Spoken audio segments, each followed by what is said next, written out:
nze Oluyimba lwa gospel nga tolwagala nga nali lwagadde nnyo naye nga ebirimu sibyagala nga luliwa simanyi osookanga notokwatako nga tonnabakola ki tonnabakuza ndabidde nolwedabira Coopy Bly no touching wika utumale Coopy Bly ate nga mwagala naye watagera TV gyokolera yes nze ndi mukugamba mazima anti waliwo ebintu nga they are not inspiring simanyi oba okitegedde kyekugamba listen kati sinakyo tukambe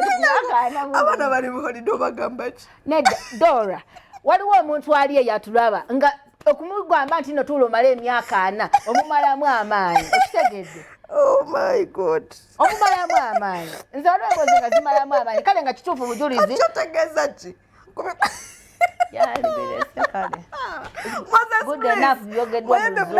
ama mutusaasiremuko kyabwenkanya okubeera ne value ate era ekisingira ddala obukulu omwana omuwala ekiyinza okuweesa obufumbo obulungi ne mukama alaba you position yourself right tebakwatirira tebakufuula kakufene kakukubo beera ne value ogenda laba omukolo bwe gugenda okujja nga gwamanyi n'okusinga kyolowooza wamma tubagaliza birungi byokka omuntu eyeekuumye wabaawo ebirungi byafuna okusinga abateekuumye tabala mu muntu ateekuumye maanyi nti nabo gye bali abo gwabakwatako nkoze ku batuufu ensi yasooka kubakwata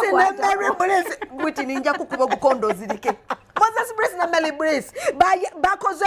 Oluyimba nga olumutwe lwatukandoza myezi 6 nga besigama